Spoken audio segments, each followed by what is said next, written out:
देखिए अभी हिंदी की कक्षा है तो हिंदी में ही बोलेंगे आप लोग को सुप्रभात।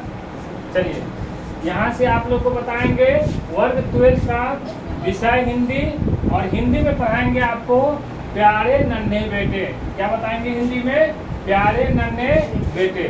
इसको लिखे हैं विनोद कुमार शुक्ल। किसने लिखे हैं? विनोद कुमार शुक्ल। अब यहाँ पे चलेंगे हम पहला क्वेश्चन पे। तो बिटिया से क्या सवाल किया गया, ठीक है ना, मतलब बेटी से क्या सवाल किया गया। तो उससे पूछा गया कि बताओ आसपास कहाँ कहाँ लोहा है। क्या पूछा गया है कि बताओ आसपास लोहा कहाँ कहाँ है, ठीक है। चलिए अब दूसरे नंबर क्वेश्चन पे आते हैं। तो दूसरे नंबर क्वेश्चन पे बिटिया कहाँ कहाँ लोहा पहचान पाती है। अब जो लेखक महोदय है विनोद कुमार शुक्ल, वो देखते हैं कि हमारी जो बेटी है वो लोहा को क्या करती है, कहाँ कहाँ पहचान पाती है। तो क्वेश्चन है बिटिया कहाँ कहाँ लोहा पहचान पाती है। तो उसने बताया चिमटा, करछुल, सिगरी, दरवाजे में यह लोहा, उस तार पे जो भी जिस पर भैया कपड़े सुखाते हैं सभी जगह क्या है, लोहा है। मतलब उसके बेटी जो अपने घर में देखी लोहा वाले वस्तु, उन सारे चीज़ों का वो नाम बताइए। चलिए आगे क्वेश्चन पे आते हैं। तो कहता है कि कवि लोहे की पहचान किस रूप में कराते हैं, और यही पहचान उनकी पत्नी किस रूप में कराती है, ठीक है ना। यहाँ पे एक क्वेश्चन पूछ रहा है कवि लोहे की पहचान किस रूप में कराते हैं, और उसकी पत्नी लोहे की पहचान किस रूप में कराती है। तो यहाँ से देखिए कवि के अनुसार लोहा फावड़ा मतलब होता है फाड़, जो हल होता है ना, जो किसान सब गांव सब में हल चलाते हैं, आगे 2 बैल लगा रहा था, समझती है ना, ठीक है ना। तो जो मिट्टी के अंदर जाता है लोहा का बना रहता है, उसी को फाड़ बोला जाता है, उसी को फावड़ा बोला जाता है, ठीक है। तो कवि के अनुसार लोहा, फावड़ा, कुदाली, खुरपी से ये सारे लोहे कर्म के प्रतीक है। उनकी पत्नी भी लोहे की पहचान कराती है, बाल्टी, चाकू। देखो उसकी पत्नी कहती है कि लोहा का पहचान इस प्रकार से कराते हैं कि बाल्टी, करछुल आदि, और लेखक महोदय कहते हैं, लेखक महोदय भी लोहे की पहचान कराते हैं कि कुदाल, खुरपी, ये सारे चीज, ठीक है। चलिए आगे अगला क्वेश्चन कहता है लोहा क्या है, इसकी खोज क्यों की जा रही है। तो लोहा कर्म का प्रतीक है। देखो यहाँ पे 4 नंबर क्वेश्चन पे आप लोग को थोड़ा सा समझाएंगे। लोहा का मतलब क्या रहता है, जैसे आप लोग कहिएगा क्या कि सर हम लोग भी अपने जीवन से लोहा ले रहे हैं, ठीक है ना।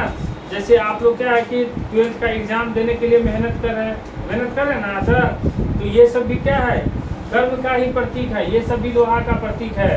तो लोहा क्या है, इसकी खोज क्यों की जा रही है। यहाँ लिखिएगा लोहा कर्म का प्रतीक है, और यही कारण है, यह वही है जहाँ पे आदमी मेहनत करता है। क्या करता है आदमी? मेहनत करता है।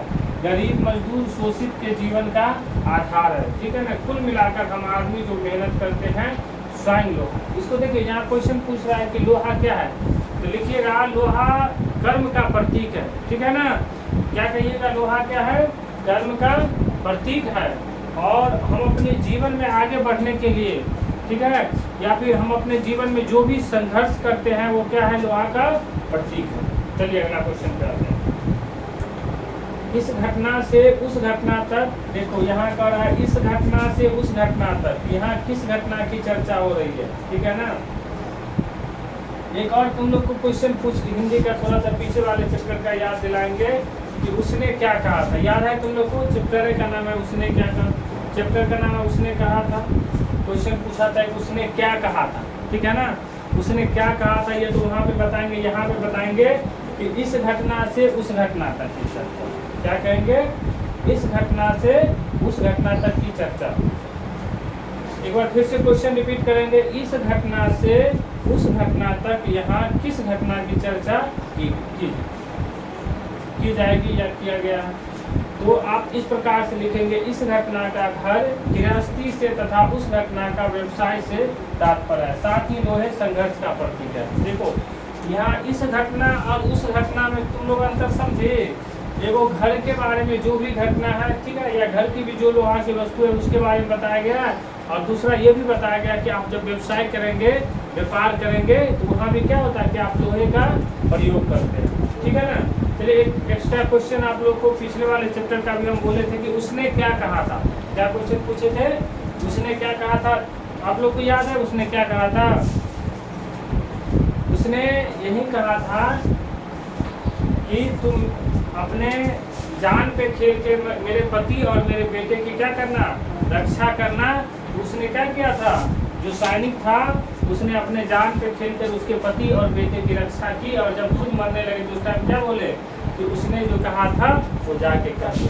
चलिए ठीक है, इसी तरह से ये चैप्टर पूरा खत्म हो गया।